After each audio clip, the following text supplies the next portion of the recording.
നമ്മൾ സ്ഥിരമായിട്ട് ചെയ്യുന്ന ആൾക്കാരാണ്. നമ്മളൊരു 10-20 ലാക്സോളം നമ്മൾ ഇയർലി നമ്മൾ സ്പെൻഡ് ചെയ്യുന്നുണ്ട്. നമുക്ക് എല്ലാവർക്കും കിട്ടുന്ന ഈ ബിസിനസ് പ്രോഫിറ്റിൽ നിന്ന് നമ്മളൊരു ശതമാനം എടുത്തിട്ട് നമ്മൾ ഇങ്ങനത്തെ കാര്യങ്ങൾക്ക് നമ്മൾ ചിലവഴിക്കുക. കാരണം വെച്ചാൽ ഞങ്ങൾ മറ്റുള്ള രീതിയിൽ ഫ്ലെക്സ് അടിച്ചിട്ടോ അല്ലെങ്കിൽ TV ചാനൽ വഴിയോ അഡ്വർടൈസ്മെൻറ്റ് ചെയ്തിട്ട് വർക്ക് എടുക്കുന്ന ആൾക്കാരല്ല, ബിസിനസ് ചെയ്യുന്ന ആൾക്കാരല്ല. അപ്പോൾ നമുക്ക് കിട്ടുന്ന പ്രോഫിറ്റ്, അഡ്വർടൈസ്മെൻറ്റ് നമ്മൾ ചിലവാക്കുന്ന പ്രോഫിറ്റ് നമ്മൾ ഇതേപോലുള്ള ചാരിറ്റി കാര്യങ്ങൾ കിട്ടും. ഒരു നിലയ്ക്ക് ഇതൊരു അഡ്വർടൈസ്മെൻറ്റ് ആണ്. ആക്ച്വലി ഞങ്ങൾക്ക് ഒരുപാട് പ്രശസ്തി അല്ലെങ്കിൽ ഞങ്ങൾ ഒരുപാട് ആൾക്കാരെ അറിഞ്ഞു. പക്ഷേ അതിലൂടെ എന്താ വെച്ചാൽ ഞങ്ങൾക്ക് ബിസിനസ് ഞങ്ങൾക്ക് തീർച്ചയായിട്ടും കിട്ടും. അതിനകത്ത് ഞാൻ ഇല്ല എന്നൊന്നും ഞാൻ പറയുന്നില്ല. പക്ഷേ ഇതിനകത്തൊരു മറുവശം കൂടെ ഉണ്ട്.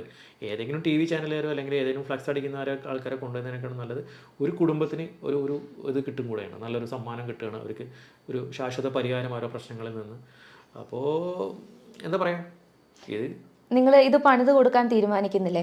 അതിനു മുൻപ് രേണുവായിട്ടുള്ള സംസാരങ്ങൾക്കിടയിൽ ആരൊക്കെയാണ് ആ വീട്ടിൽ താമസിക്കാൻ പോകുന്നതെന്നുള്ള സൂചന രേണു എപ്പോഴെങ്കിലും തന്നിട്ടുണ്ടായിരുന്നോ? ഒരിക്കലുമില്ല. ഞങ്ങൾ സംസാരിക്കുന്ന സമയത്ത് ഞങ്ങൾ ഇതിൻ്റെ കൂടെ കുറച്ച് ആൾക്കാരുണ്ടായിരുന്നു, മാടെ ആൾക്കാർ എല്ലാവരും ഉണ്ടായിരുന്നു. അപ്പോൾ അതിൽ പെട്ട ആൾക്കാരോട് ഞങ്ങൾ സംസാരിക്കുമ്പോൾ അവർ പേഴ്സണലായിട്ട് പറയാറുണ്ട് ഞങ്ങളുടെ അടുത്ത്, രേണും സുധിയും കിച്ചു സുധിയും പിന്നെ അതേപോലെ തന്നെ ഋതപ്പിനും ആയിരിക്കും അവിടെ താമസിക്കുന്നത്. മറ്റൊരിക്കൽ ആൾറെഡി ഒരു വാടക ഇതിലാണല്ലോ അവർ താമസിക്കുന്നത്, അവരിങ്ങോട്ട് വരില്ല എന്നുള്ളൊരു പ്രതീക്ഷയിൽ അവർ ഞങ്ങളുടെ അടുത്ത് പറഞ്ഞിട്ടുണ്ട്. ഞങ്ങളെല്ലാവരും അത് തന്നെ പ്രതീക്ഷ. ഈവൻ 24 ചാനലായി കഴിഞ്ഞാലും ഈ പറയുന്ന ഫാദർ ആയി കഴിഞ്ഞാലും സംഘടന ആയി കഴിഞ്ഞാലും ഞങ്ങളും വിചാരിച്ചത് അത് തന്നെയായിരുന്നു.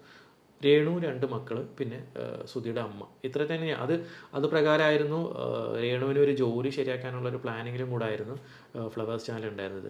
രേണുവിനെ പഠിപ്പിച്ചിരുന്നു അവർ ഫ്ലവേഴ്സ്. രേണു ക്ലാസ്സിന് പോയിരുന്നു, ജോലിയും ശരിയാക്കി കൊടുക്കാമെന്ന് പറഞ്ഞിട്ടുണ്ടായിരുന്നു. പക്ഷേ ഇതൊക്കെ കൊണ്ടായിരിക്കാം ഒരു പക്ഷേ അത് വർക്കൗട്ട് ആവായിരുന്നു.